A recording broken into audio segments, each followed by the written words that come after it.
ஐ, துணி கடைக்கு வந்துட்டோம், புது ட்ரெஸ் எடுக்க போறோம். இங்கே பாரு, நான் எடுக்கிற ட்ரெஸ்ஸை நீ கேட்க கூடாது, நீ எடுக்கிற ட்ரெஸ்ஸை நான் கேட்க மாட்டேன், சரியா? சரி சரி, சண்டை போட்டுக்காம போய் எடுங்கடா. அம்மா, என் ட்ரெஸ் நல்லா இருக்குல்ல? ஆமாம்மா, நல்லா எடுத்திருக்க. டேய், எங்க ட்ரெஸ் நல்லா இருக்குல்ல? நீ போய் உனக்கு வேணுங்கிறத எடுத்துக்கோ போ. ஏய், என் ட்ரெஸ் நல்லா இருக்கா? சிம்பிளா இருந்தாலும் நல்லா இருக்குது. டேய், அங்கே பாருங்கடா, அந்த ரோட்டு கடையில டாய்ஸ் வாங்கலாம். எங்களுக்கு ஒன்றும் ரோட்டு கடையிலாம் ஒன்றும் வேணாம் டாய்ஸு, பெரிய கடையில வாங்கி கொடு. ஏன்டா இப்படி சொல்ற? பாவம் வயசானவர் பாரு, அவர் வச்சிருக்கிறது நல்ல பொருள் தான்.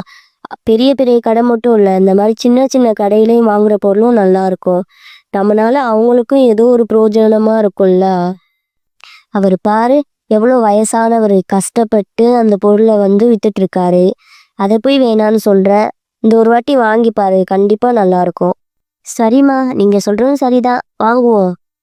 பெரிய கடையில மட்டும் இல்லைங்க, இந்த மாதிரி ரோட்டோரமா இருக்க சின்ன சின்ன கடையிலும் பொருட்கள் நல்லா தான் இருக்கும். ஏன், பெரிய கடையை விட இந்த மாதிரி கடையில விலை கம்மியா இருக்கும், ஆனா பொருட்களும் நல்லா தான் இருக்கும். வாங்கி பாருங்க. இங்க எல்லாமே அழகுதாங்க, ஒரு சுச்சுவேஷனை பொறுத்து. ஸ்கூல் பெல்லு காலையில் 9 மணிக்கு அடிக்கும் போது இரிட்டேட்டிங்காக தான் இருக்கும். அதே ஸ்கூல் பெல் சாயங்காலம் 4 மணிக்கு அடிக்கும் போது ஜாலியாக இருக்கும். எல்லாமே சுச்சுவேஷனை பொறுத்து தான். அதுக்கேற்ற மாதிரி லைஃப்பை என்ஜாய் பண்ணி போயிட்டே இருக்கேன்.